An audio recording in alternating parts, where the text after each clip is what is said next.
Hey, Rick Lewis here. I want to talk to you about AV terms and equipment.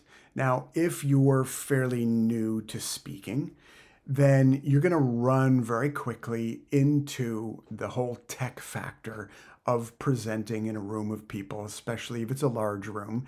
And the only way people are going to see or hear you is if the tech, the audio, the visual, the lighting, the computers, the screens and projectors, if all that is working properly. So when you get to coordinating with an AV tech, there are going to be terms they're using, things they're talking about, and things you need to know about in order to make sure that everything runs smoothly. First of all, they're going to want to know what kind of microphone you want to use. And your options these days are a handheld microphone, and that can either be wireless or a wired podium mic. So if you want to speak behind a lectern into a mic that's set up for you that you do not have to hold in your hand, then make sure you tell them so. If you want a wireless handheld microphone, so handheld meaning you're holding it in your hand rather than having it on a mic stand, and you're walking around with it and there's no wire attached. So a handheld wireless, which is what I prefer to use, they're going to want to know if that's what you like. And then the other option often is a wireless lav. And a wireless lav means it's a clip-on mic. So there's a little battery pack and a transmitter that will go in your pocket with a wire and a clip that clips to your lapel, or a little over the ear wire that places the microphone near your mouth. Um, you can elect, which allows you not to hold it in your hand, you can elect to have one of these wireless lavs clipped on. It leaves you hands free, but there are some pros and cons to that. One, a wireless lav does not tend to be as reliable and work as well as a large wireless handheld, which tends just to have a more solid connection, transmission, and frequency. The clip-on, depending on what brand it is, can tend to be fiddly. Depending on where you clip the mic, if you get it wrong, it winds up rubbing on cloth, and then you've got this background noise impeding your voice from coming through clearly. Also, if the clip isn't placed properly, then it's harder to hear you, especially if the clip is here and you're turning your head from side to side. As soon as you do that, your voice is going to become louder and quieter depending on how well your mouth is lined up with the clip on. That's the advantage of an over the ear clip with the microphone, which stays in one place. Then the volume does not change. But as soon as you get into wiring something on your body and using a clip-on or a lav, things are a little more fiddly, a little more prone to having breakdown or disconnect or malfunction while you're speaking. But it is an option. So that's the first thing the AV tech is going to want to know. What kind of mic do you want to use? So then in terms of sound and wireless that way, especially if you have a handheld wireless, just ask the tech if it's got fresh batteries. Any tech who knows his stuff or their or her stuff or their stuff, any tech that knows their stuff is going to make sure there's fresh batteries in whatever kind of mic you're using. Every once in a while, it might slip their mind. It doesn't hurt just to double check that there are fresh batteries, because the last thing you're going to want is to have your mic start cutting out on you or improperly performing when you're in the middle of your keynote. Often I will even ask if it's a bigger operation and it's a bigger production. Often there will be several handheld wirelesses on hand, and I'll ask just to have a backup handy just in case. So that is it in terms of your microphone. Next is you can just inquire if you're making a call beforehand on what the sound system is. And the main thing you want to know is the sound being projected through standalone speakers, or is it house sound? Now, what house sound means is that most hotels have speakers that are built into the ceiling. And house sound means that instead of the sound coming out of sound system speakers that are specifically set up by the AV team, they're coming through those speakers in the ceiling. House sound is notoriously terrible. There are many hotels that have old house sound systems. The speakers in the ceilings are not high quality, and the quality of your voice that comes through can be gravelly or grainy or broken or staticky, or just, not resonant and poor caliber.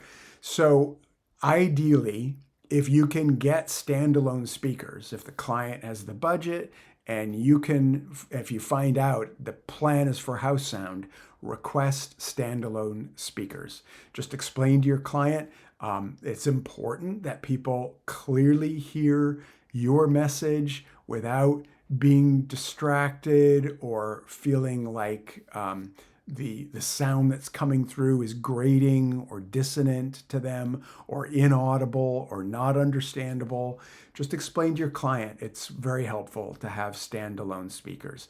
And, it is expensive to do that. If the client doesn't go for it, then you're going to have to do your best and talk to the AV tech about whether or not they're familiar with the room and what can they do to make the sound the best quality that it can be. So that's house sound versus standalone speakers.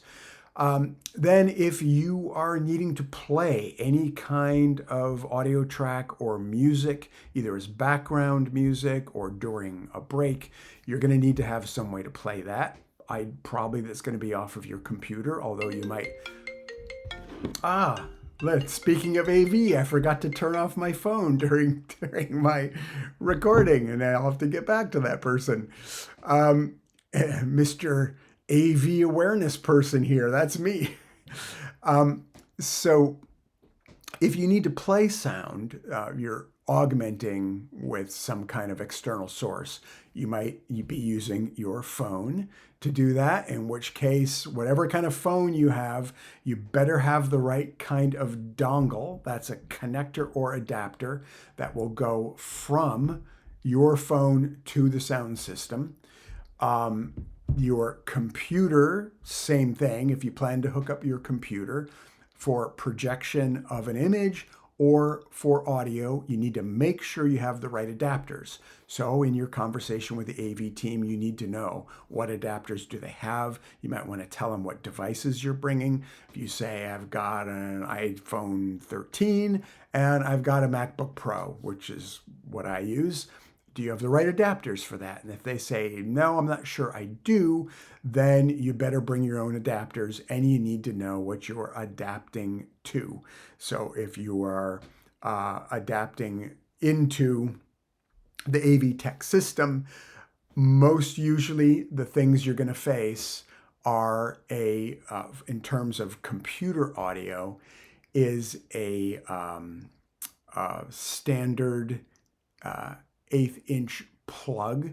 So that's and they will call it a PC audio. Basically, that's a headphone jack, your standard headphone jack, or PC audio is what you're going to want to connect with. Most computers have PC audio out on their machine. And in terms of your phone, you just need an adapter that allows for a regular headphone jack to be plugged into your audio out feed. So that's audio. In terms of being seen on stage, this is a tricky one. I run into this all the time, and I just don't know why this isn't more in the awareness of the event industry in general. So often, the stage is dark. There's no highlights, there's no extra specials, or enough lighting on stage. Wherever the stage happens to be set in the ballroom, there's often not enough light. So one thing to ask in advance, if the tech is familiar with the room, is, hey, is there enough light on stage? And if it tends to be dark, Is there some kind of special lighting in the room? Is there lighting that can be focused? Sometimes a ballroom will have a light tree or a line of lights that can be refocused or pointed on stage to give a little bit of extra light. If you let the AV team know in advance that you're interested in that, then they can get in there with a ladder or with a lift and actually refocus those lights. That's going to be really hard to do at last minute. And sometimes people just, for some reason, don't care about it or don't think about it. And so you can wind up on a stage where you're pretty much in the dark. Sometimes there is already focused lighting. If so, you want to get in there and find out where those hot spots are. You can walk around on stage and you'll know when you're standing, when you're lit, because the light will be coming down into your eyes and you'll be able to see the presence of the light on your face. So knowing where the bright and hot spots are on stage, that's an important thing because pretty much you want to stand there as much as you can. And if the stage is in the dark, then just ask, just see if you can get any kind of special or a stage wash of some kind, or if just even the lights can be turned up in the ballroom. Often for a dinner or a luncheon function, they'll turn the lights purposefully down to a preset that's meant to accompany a meal, and often those are quite low. So I have walked into a room, there's no other lighting source, it's dark on stage, and I have just said, please, can we turn up the house lights during my presentation? And I prefer that. I prefer to kind of ruin the mood a little bit, and be seen. I want to also see the audience. I want to be able to see the expression on their face and feel like we can see each other visually. There's an exchange, there's a conversation taking place. So that's lighting and audio. And in terms of your computer, you need to know how to project from your computer. So meaning, how do you pull up whatever it is that you're projecting, whether it's a PowerPoint or a video. If there's a video that you're going to play, you need to know what settings need to be present on your computer in order that it projects properly and connects to a projector. Now, this world of how various computers connect with various projectors is a big mystery, and often you don't know what's going to happen until you plug your computer into the projector that's on site as to whether they're going to properly talk to each other. This is becoming more standardized lately, so if you have a more recent computer, a more recent laptop, then there's a better chance that these are going to speak together well. If it's an older projector at the hotel and you have an older computer, you're going to need to leave yourself enough time to troubleshoot this and make sure that these two devices are talking to each other so your image winds up on screen. Most screens are presenting in a 16:9 format. Most projectors are going to default to 16:9. So when you're creating your presentation, and you have the opportunity to choose the ratio of the presentation, 16:9 is a good bet. Sometimes a projector will be defaulted to present in 4:3, and usually a 16:9 presentation can project into a 4:3 ratio environment, okay, but almost every projector, you can actually go into the settings and change it. 4:3, 16:9. You can adjust the ratio to match the ratio of your presentation that it was created in, and you want to make sure you do that. Make sure the tech can help you do that. It's important to check in advance as well how your image is projecting onto the screen, and oftentimes the colors will be very different. So if the colors are important in your presentation and you expect it to look a certain way, it's very likely that the colors as they display on a screen through a projector are going to look different. So you can test that in advance, and if the colors are coming out really skewed, you can actually go into the color settings on the projector and adjust those so it more closely matches what you intended for your presentation. That can be complex to do, especially if you don't know the projector. A good AV tech will be able to help you figure that out. But again, these are things to do in advance in the room, so you're not fiddling with this stuff at the last moment. That is projecting your computer. Oh, also just in general, in terms of using a presentation, PowerPoints are great. I've left comments about this before, and I'll actually link to that down here. How to make a proper PowerPoint, your best performing PowerPoint, what you should pay attention to there. I don't recommend video inside a PowerPoint presentation or a slide presentation. As soon as you have video, it gets more complicated, making sure that the projector is going to treat that video properly, embedded inside of the presentation.